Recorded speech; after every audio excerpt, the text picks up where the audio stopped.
This is my video update on this Sunday, midday, February the 4th. Let's talk about some news. And let's start things off with Tucker Carlson in Moscow, Russia. There are photos all over the interwebs confirming that Tucker Carlson is in Moscow at this very moment. Check out this photo of Tucker Carlson at the Bolshoi Theater. And the rumor is that Tucker Carlson is in Moscow, Russia, to interview Russian President Vladimir Putin. Now, Tucker Carlson has been chasing after an interview with Putin for some time now.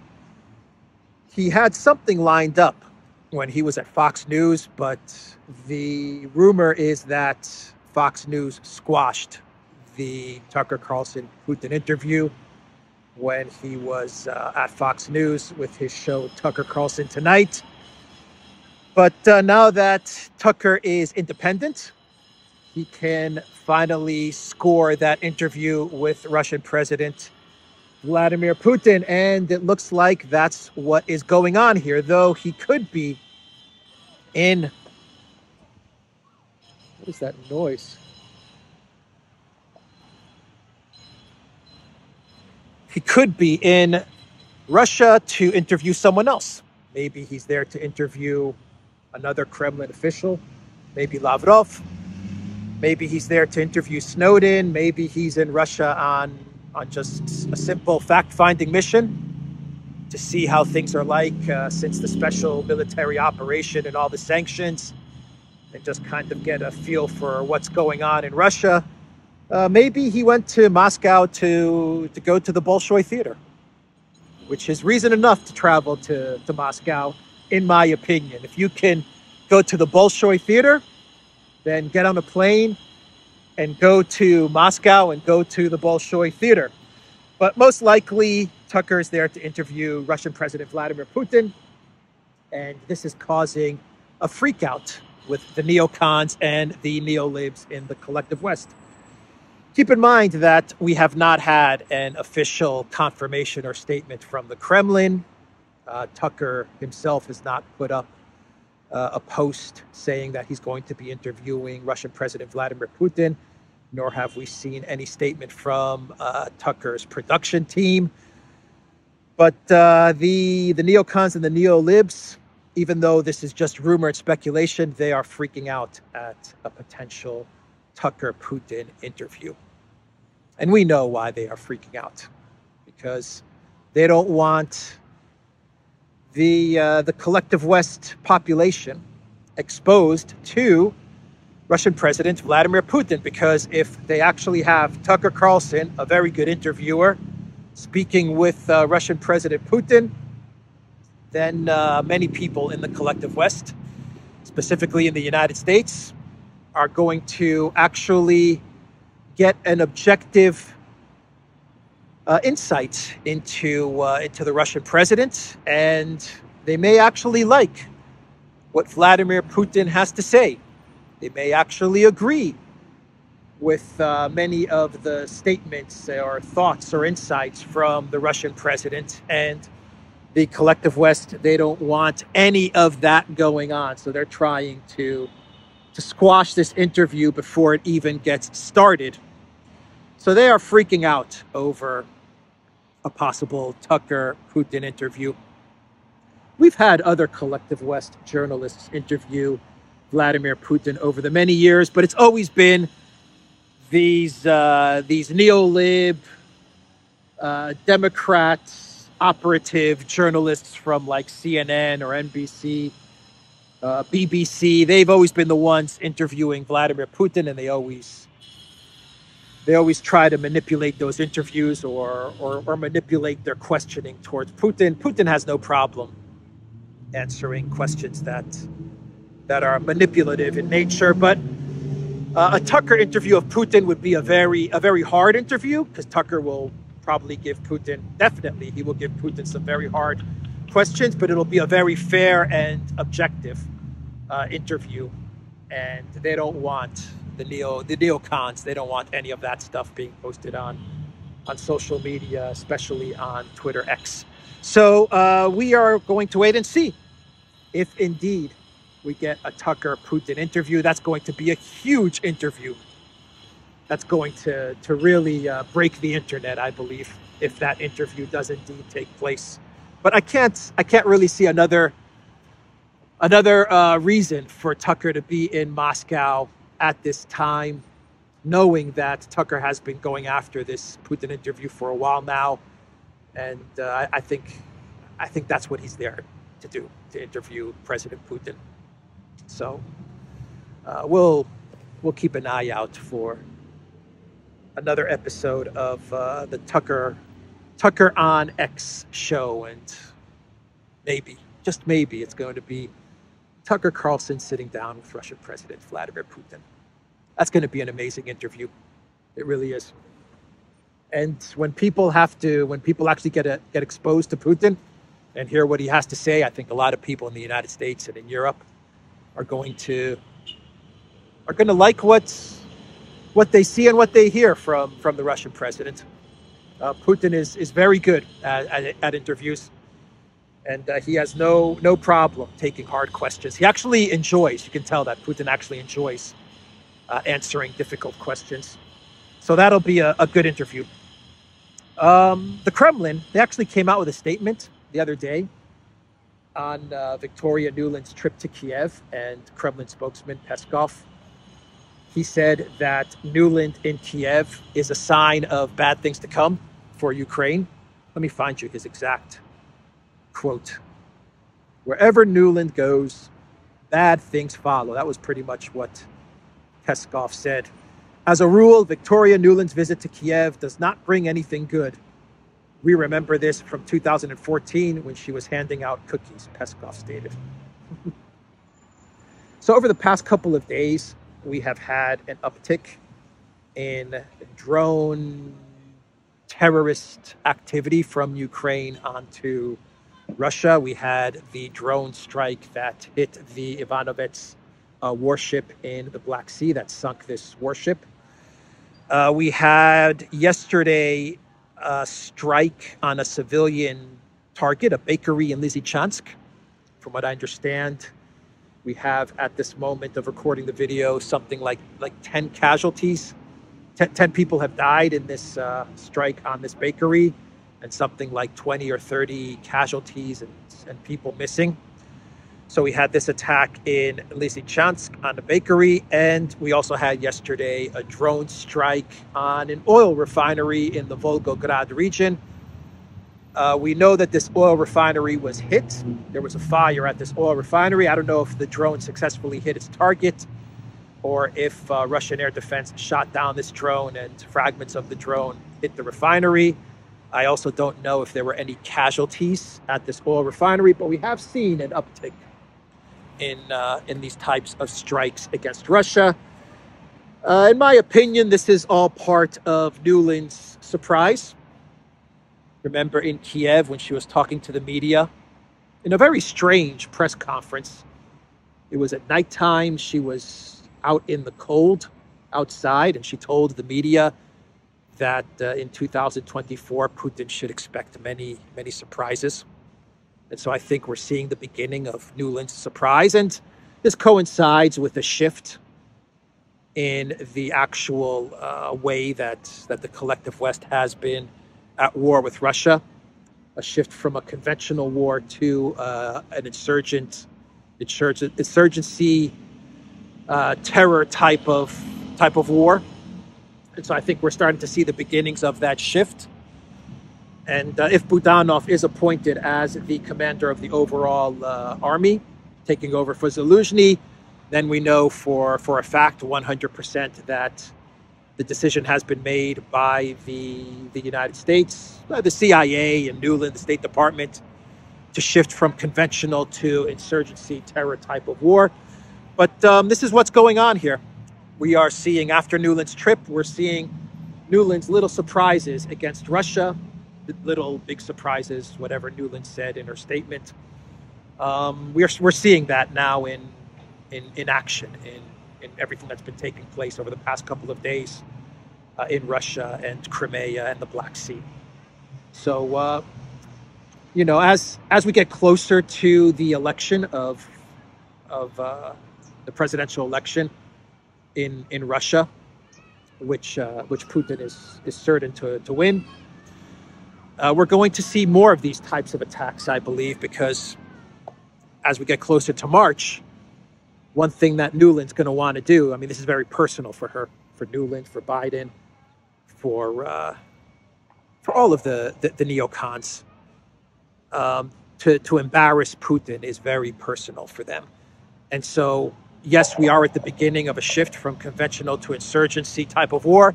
But up until March, I imagine that Nuland has given the order to really try and embarrass Putin and Russia before the elections by going after targets like oil refineries and civilian targets and anything connected to Crimea.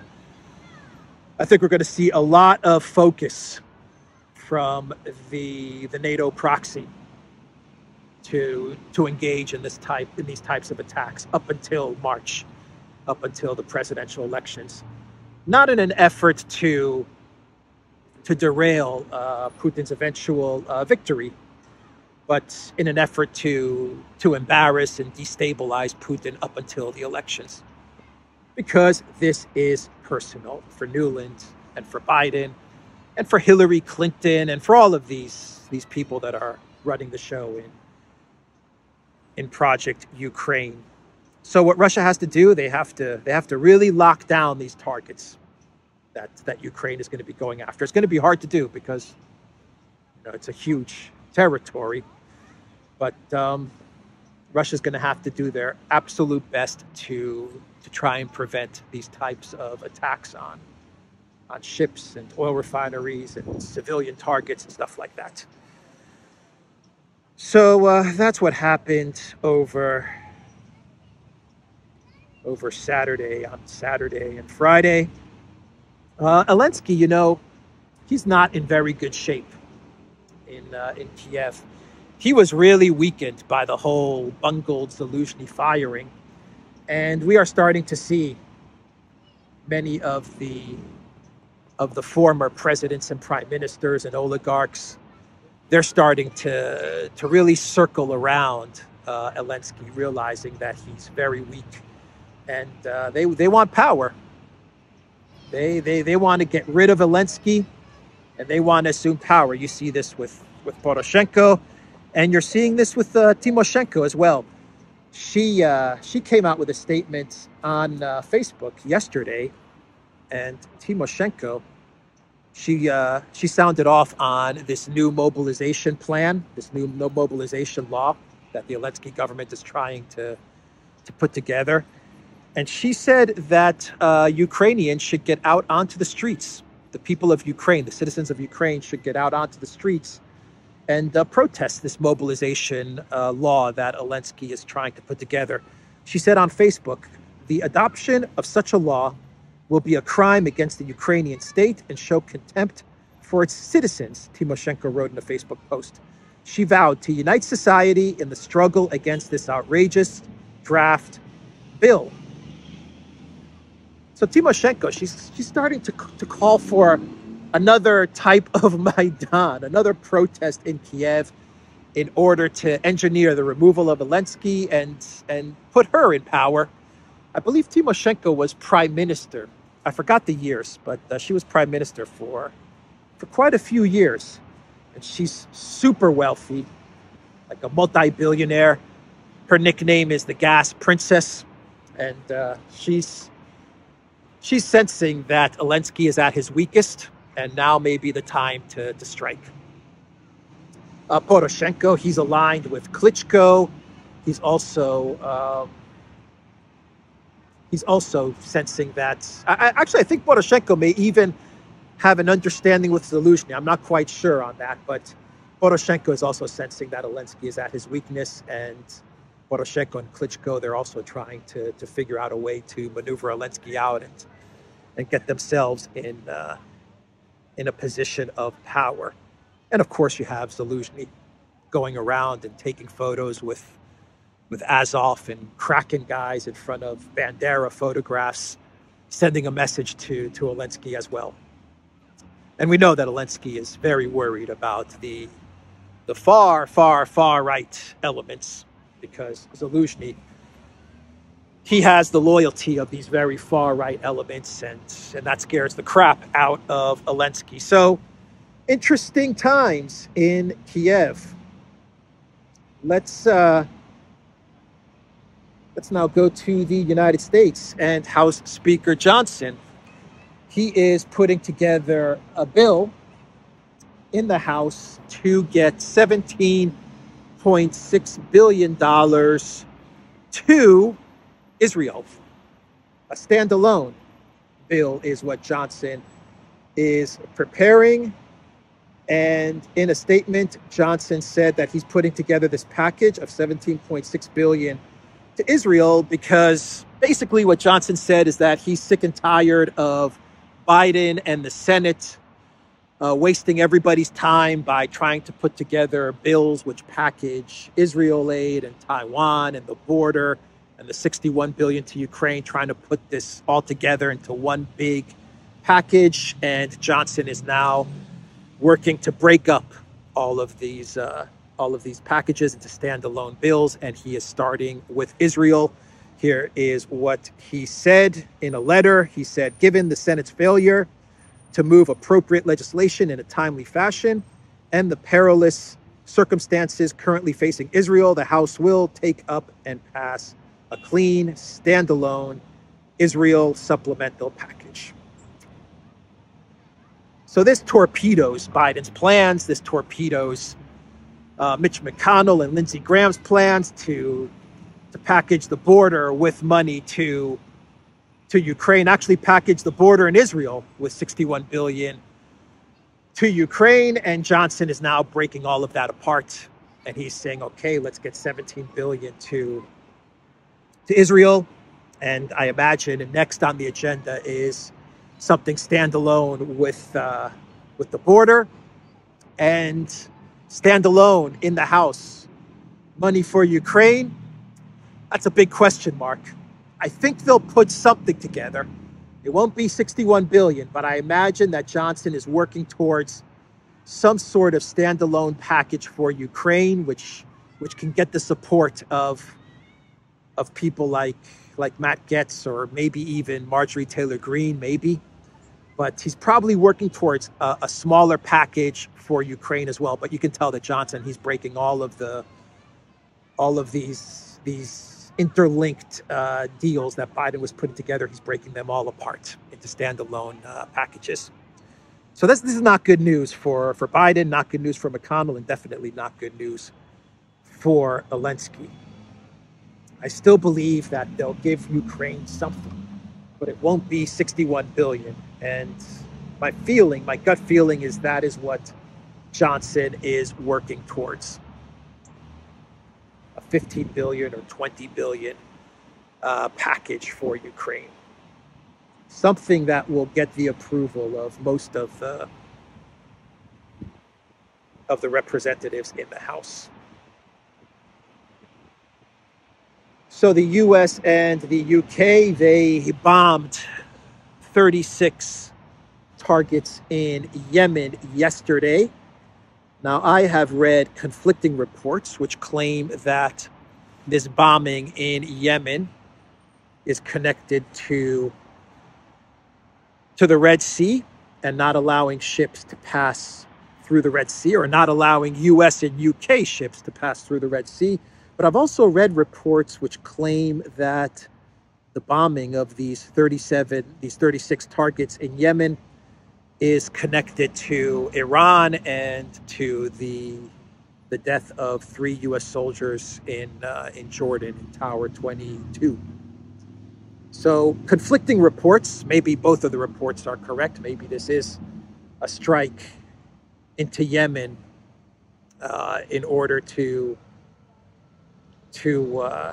strike at Iran, as well as to hit the Houthis for not allowing ships to pass through the Red Sea. So maybe it's both of these things. Or maybe we're just getting mixed up reporting and mixed up messaging and signals from the collective West media on the Biden White House. Who knows? Who knows what is going on in the Biden White House at this moment in time? All I know is that with every missile and bombing of a target in the Middle East, we are one step closer to an all-out war breaking out, which is exactly what the neocons want. Chaos. That is what the neocons want. And even though the Biden White House continues to come out with statements saying that we're not looking for a wider war, and we don't want to escalate, and we're picking our targets carefully, and we're not going to target anything inside of Iran, even though we are hearing these statements over and over again from the Biden White House. You know, they said the same thing about Ukraine. They said the same exact thing about Project Ukraine. We don't want to escalate with Russia. We're not going to give long-range missiles. We're not going to give tanks. We're not going to give HIMARS. We're not going to give cluster bombs. And eventually, we got the escalation, and we got to the point where NATO is in a proxy war with Russia. If not a hot war with Russia, if you believe that you have NATO forces actually inside of Ukraine fighting against the Russian military. So, you know, the Biden White House, they said all of this stuff with regards to Ukraine, and you're getting the same type of rhetoric with the Middle East and Iran and Yemen. And I guess you do have to package it all together, because we are getting closer to an all-out huge smash in the Middle East. Every time they say we don't want escalation, I'm just reminded of Ukraine.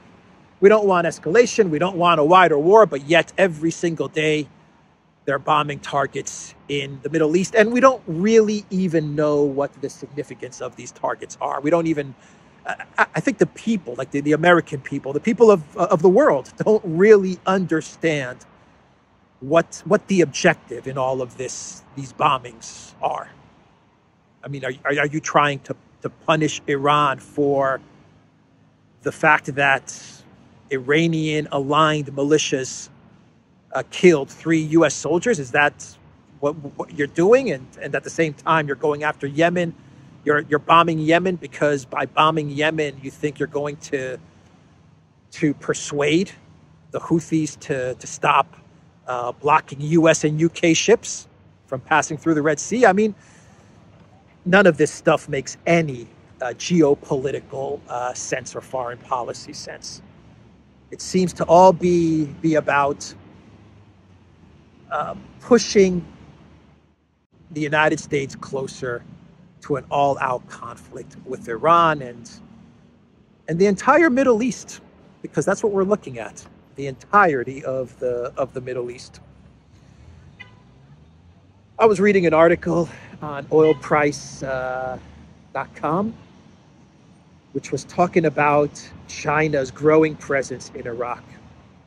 I found this article to be quite interesting because it talks about how Iraq and China are really cooperating with many projects in Iraq, oil projects, refineries, all kinds of storage projects, all kinds of huge, massive projects that China is undertaking with Iraq in the oil and energy sector. And I just thought, you know, the United States is losing the Middle East, and the only way they'll be able to hold on to the Middle East is if they try to destroy the Middle East. That's the only way it seems they'll be able to hold on to their control of the region.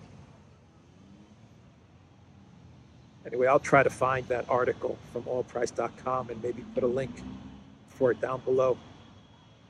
Oh, wait, 1 second. It's on Zero Hedge. China poised to take further control of Iraq's key southern oil assets via oilprice.com. China is over the halfway mark in completing its strategically vital oil project in the critical Iraqi energy hub of Nasiriyah. The facility will act as a storage hub and supply conduit for 3 to 3.5 million barrels of crude oil.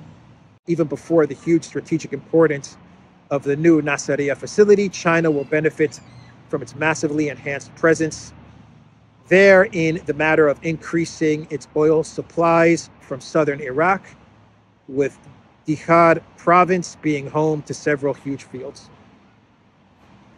Interesting article from oilprice.com. Let's talk a bit about the farmers' protests, which are becoming global. Well, maybe not global. They're becoming collective West. they're expanding throughout the collective West. I saw videos of farmers in the Netherlands, like pouring manure all over the streets. And I saw videos of tractors and farmers on the move in Ireland. There are videos of tractors on the move in Thessaloniki, Greece.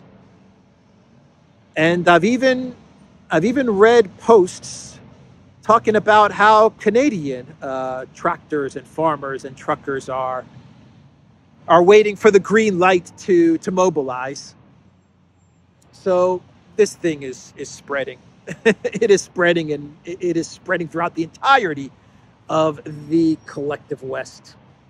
A real big problem for the European Union, and not only the European Union. Orban, he put out a statement the other day, and he is calling for a change in EU leadership. According to Orban, the organization, the EU should fire the current leadership because it protects the interests of Ukraine and not the interests of European farmers who suffer losses due to Ukrainian dumping, FRWL reports. Absolutely right. This is the battle that Orban should fight. Instead of the European Union trying to regime change Orban, what Orban should do is try to regime change the European Union. Just start highlighting all of Ursula and Borrell's failures. You have a huge list, starting from lockdowns to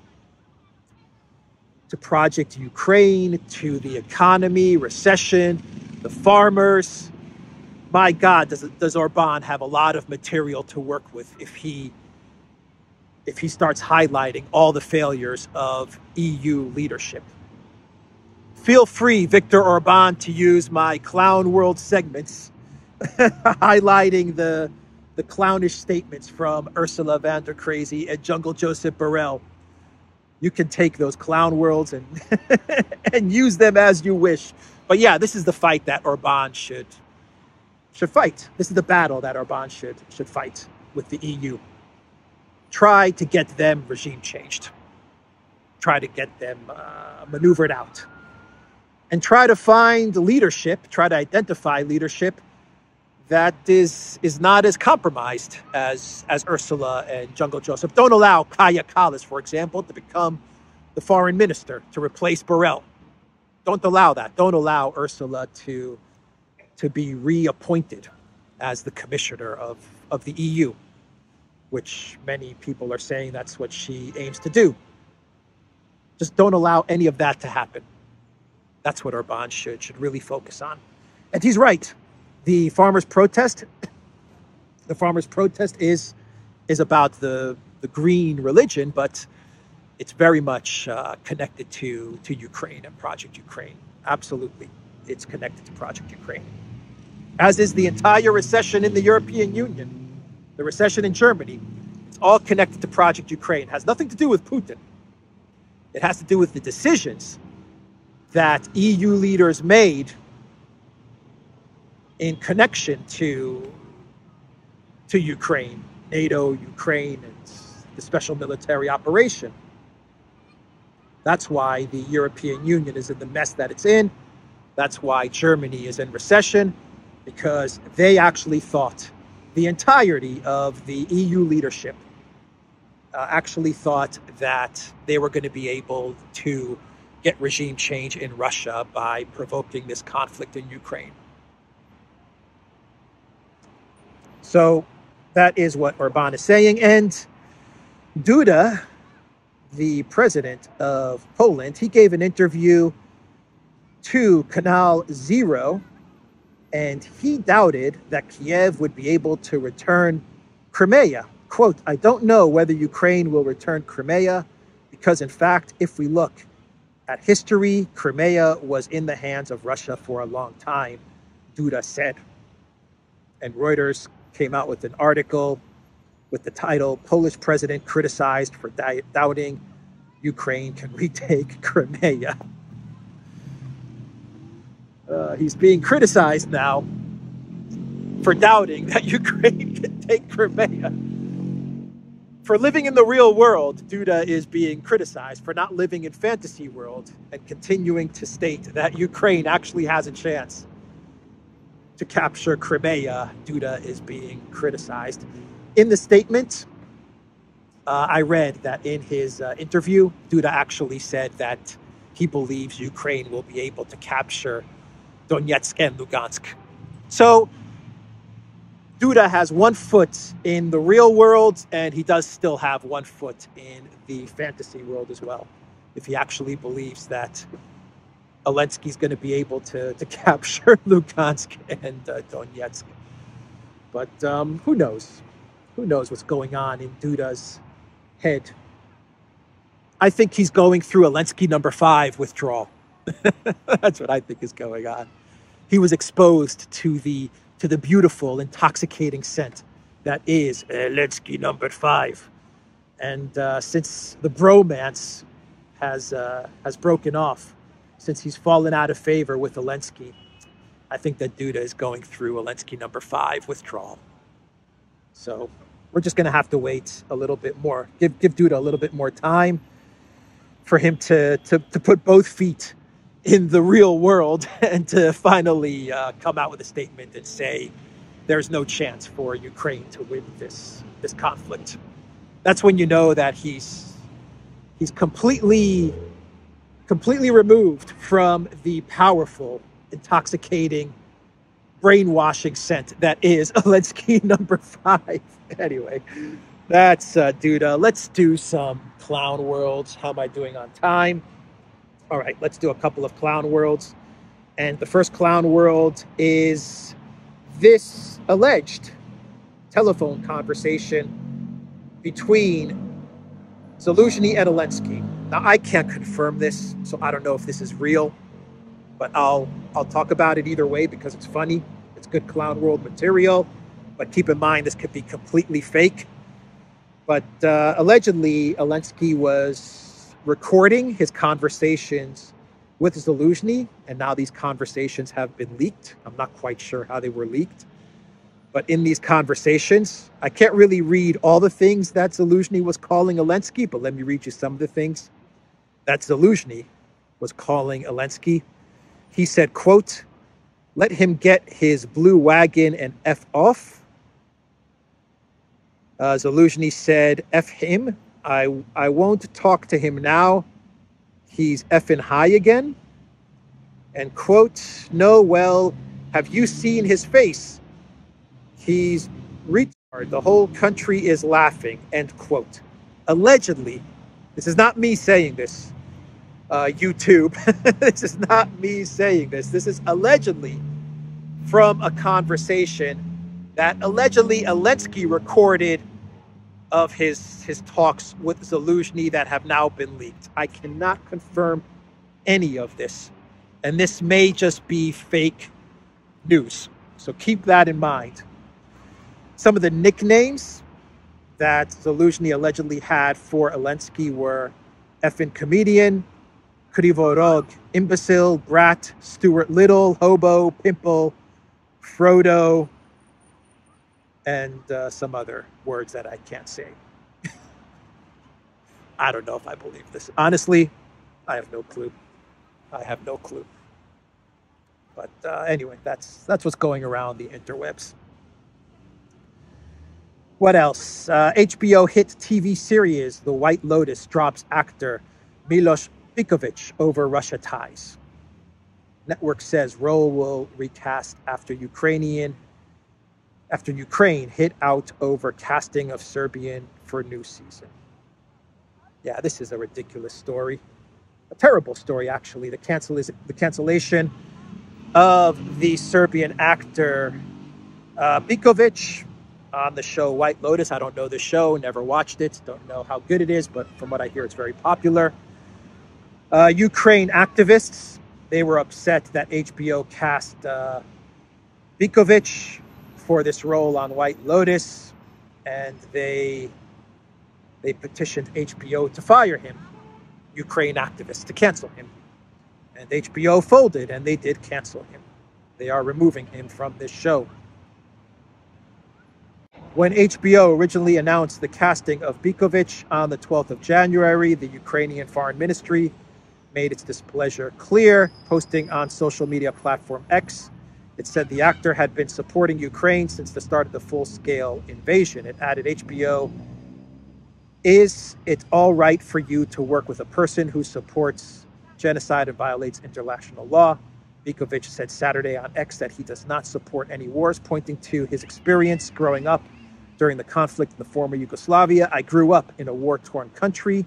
At the age of 11, I endured days and nights in shelters while my homeland and my hometown were bombed. I could never wish such a devastation on anyone, he said. The cancellation of an actor just because he got an award, from what I understand, in 2017, he got some sort of culture or art award from Russia. And this means that he now has to be canceled from working in the United States.